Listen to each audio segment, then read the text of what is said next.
Bon, mesdames et messieurs, amis internautes, bonjour. Hier, nous étions au péage de Grand Bassam pour véritablement vous montrer un peu l'état des lieux depuis l'ouverture du péage.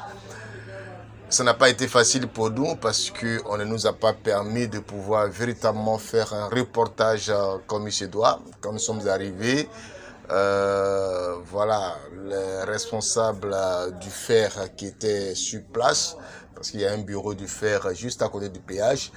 Donc, ils nous ont demandé d'aller prendre une accréditation, une autorisation auprès de la direction du fer au plateau avant de venir faire notre reportage.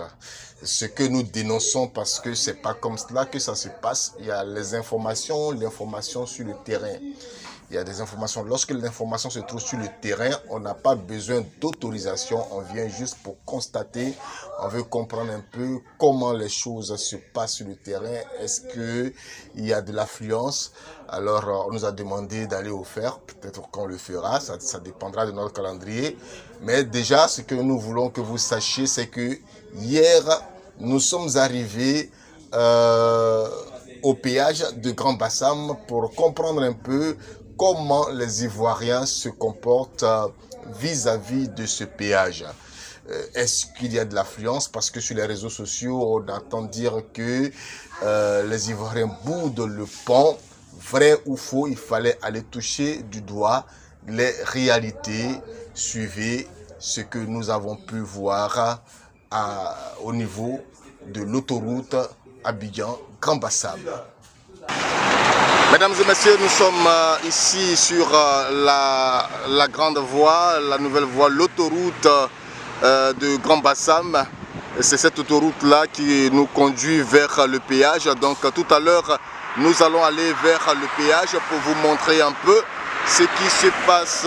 Nous voyons déjà que cette voie qui est l'autoroute n'est pas totalement sollicitée, n'est pas vraiment sollicitée, à part quelques voitures voilà, qui viennent par là. Donc on va essayer de voir si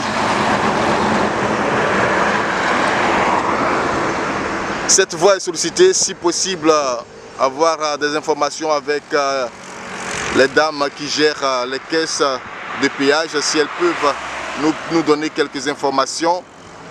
Mais déjà, à une heure de pointe, on peut dire que la voie est déserte. On peut dire que la voie est totalement déserte. Mais bon, nous allons encore avancer.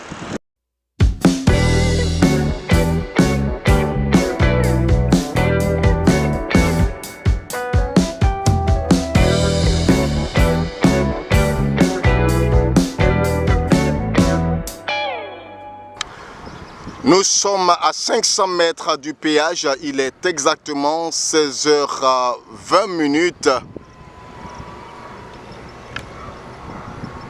et vous apercevez les lumières du péage. Effectivement, la voie est totalement déserte, à part ce grumier qui vient de passer et quelques voitures. On va essayer de s'approcher. Nous voyons le reflet, les lumières du péage de Grand Bassam. Et nous allons nous approcher pour comprendre mieux ce qui se passe. Toutefois, il y a quand même quelques voitures. Voilà, il est 16h20 et c'est une heure de pointe. Normalement, sur cette voie de Grand Bassam, c'est l'affluence.